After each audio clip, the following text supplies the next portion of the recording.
Way to go. Well, good morning, and we are here in Times Square where every day nearly 500,000 people visit the crossroads of the world. And whether they come here to work, to shop, to dine, to catch a show, or all of the above, each takes a little of Times Square magic with them. Unfortunately, many of them also leave something behind. A bottle, a cup, a newspaper, person by person, piece by piece, it all adds up. Now we'll wait until the sirens go by.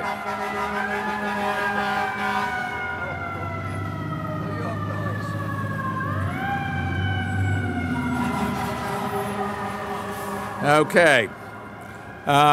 You should know that Times Square generates more than 15,000 pounds, or roughly 900 bags of garbage a day, more than any other neighborhood in the city, because it's more popular and more populous than any other neighborhood in the city. And we want to encourage Times Square visitors to recycle much of that waste, so we're making recycling easier for everyone in partnership with the Times Square Alliance. And Tim Tompkins, president of Times Square Alliance, is with us today. You're going to hear from him in a few minutes. But in partnership with the Times Square Alliance and with support from the Alcoa Foundation, Klaus Kleinfeld is an old friend of mine, and he runs that. You're going to hear from him as well. We're introducing 30 BigBelly solar waste and recycling stations in Times Square along 7th Avenue and Broadway between 42nd and 47th Street. And now we're going to take another pause.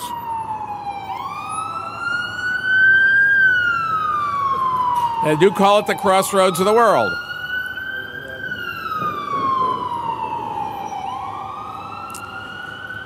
Anyways, it is the largest public space recycling pilot anywhere in the world, and you can see 3 of these high-tech stations here.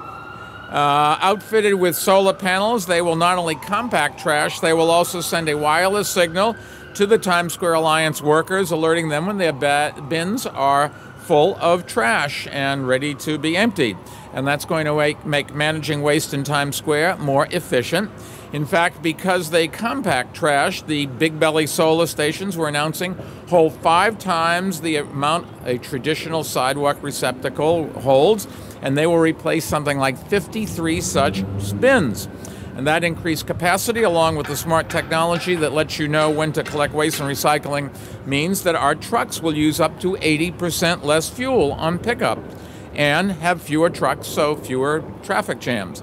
It's good for taxpayers, and it's good for the city's air quality, and it's good for the people who come here every day, every night. This is just one of the great places, one of the great turnarounds in New York City, and this is going to make it even better. If you remember in my State of the City speech, which I'm sure all of you have copies of at home, and remember and memorize, which is good. Last month, I renewed our administration's commitment to doubling the city's recycling to 30% by 2017, and thanks to our Deputy Mayor for Operations, Kaz Holloway, and Sanitation Commissioner John Doherty, who's here with us today, we've created a comprehensive plan to achieve that. And the public space recycling program we're launching today is an important part of it, but it really is only the first step in a broad recycling campaign. By year's end, our administration will have put 1,000 new recycling containers on streets in 5 boroughs, making recycling easier for New Yorkers who build on our work to make our entire management solid waste management system less polluting, more energy efficient, and more sustainable and economically and environmentally friendly. Making this recycling pilot possible took the partnership for a number of people, and I would like to invite some of them to speak. In a couple of minutes, you're going to hear from Jim Norrod. He is the CEO of BigBelly Solar. But first, we're going to hear from our Sanitation Commissioner, John Doherty, who has been instrumental in our efforts to encourage more New Yorkers to recycle. John? Thank you, Mayor. We at Sanitation are very proud to have partnered on this recycling initiative here in Times Square with the Times Square bid and Tim Tompkins. And more importantly, the funding for these new baskets is being done by Alcoa. And we have Klaus Kleinfeld rather, here today to show his support and the company's support for this. But I think it's very important. What we've seen recently in Times Square by doing a study of what's in the litter baskets is about 30% of what we see right now is recyclable between the metal, glass, and plastic and the newspapers.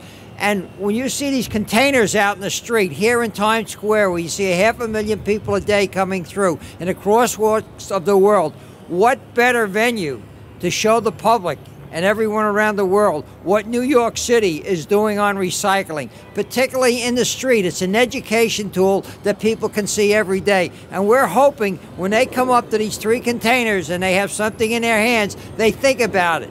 Is it metal? Is it plastic? Is it paper?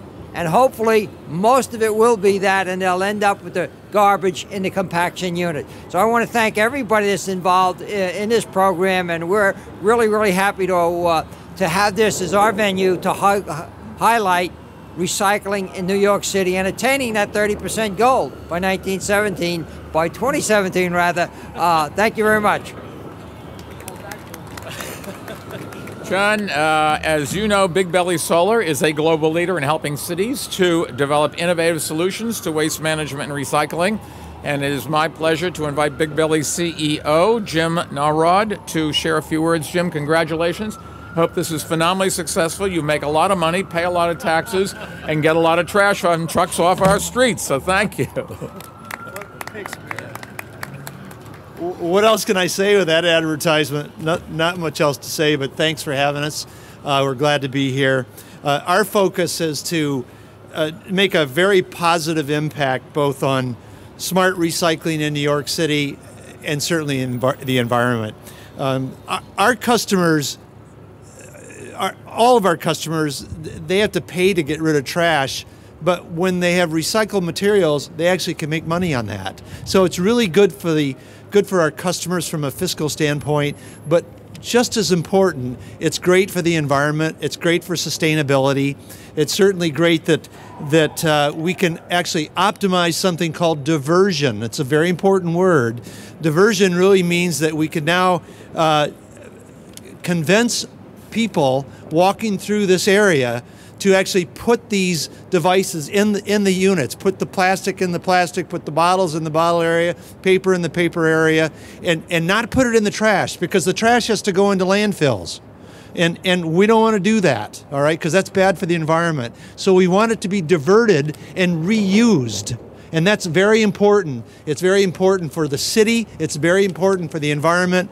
And again, we as an organization really want to emphasize and actually have people do the right thing. And doing the right thing is encouraging them to recycle.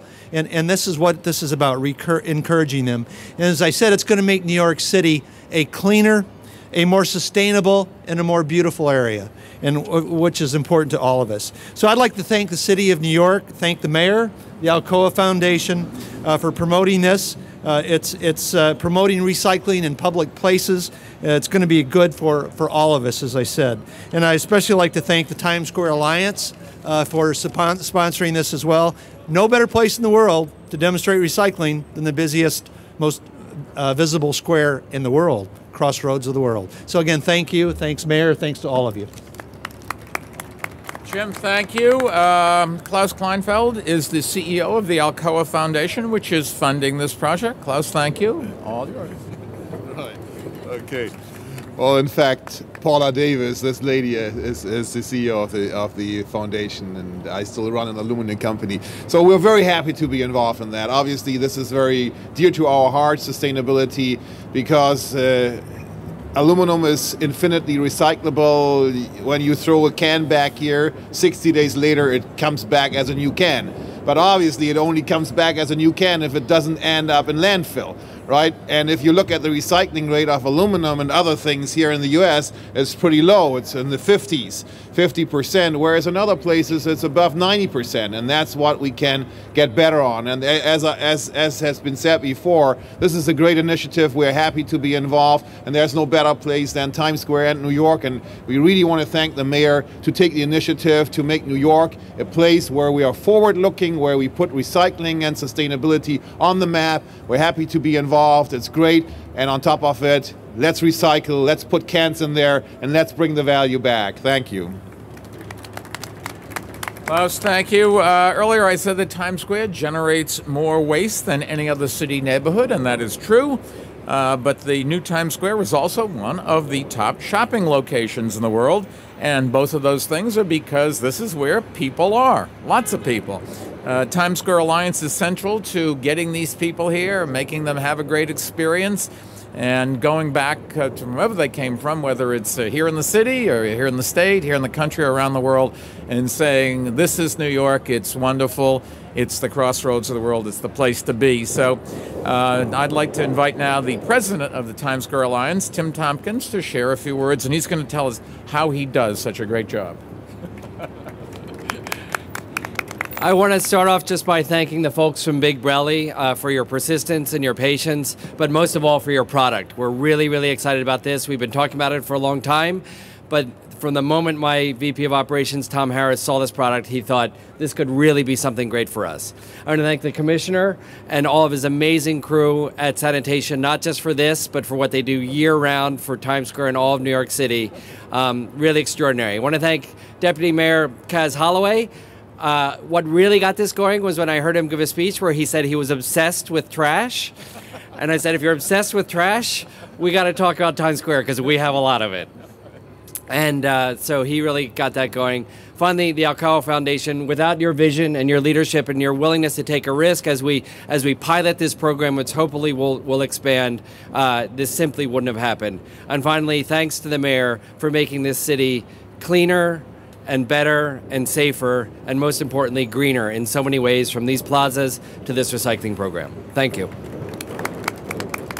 Tim, if Kaz had said to me he was obsessed with trash, I would have said, get a life, but that's okay. Seriously, this is one of those real-world problems, and this is a phenomenal solution to that. And it's the kind of thing that we've got to keep doing in New York City, make us ahead of the curve, try new things, some work, some don't. This will work. Just like closing a big part of Broadway to traffic has worked, and cleaning up Times Square, people said could not be done many years ago. And yet today, this is one of the reasons why, for the first time since 1950, more people are moving into New York City than are moving out. Our population is at a record high. Crime is at a record low. Life expectancy is at a record high. I can't think of a metric that isn't going in the right direction, and it's because of the people here with me, but also the people that make this city what it is, the 8.34 million people that live here, the 280,000 people who work for city government. It's everybody. People cooperate. Now, you don't want to hear me talk anymore, number one, because you're probably freezing. I said to Tim, this is colder than it was on New Year's Eve. I don't know why we're surprised. It's in March. Happy St. Patrick's Day to everybody. But I know we all want to see how the BigBelly stations work, and that's what we're going to see next. All the best.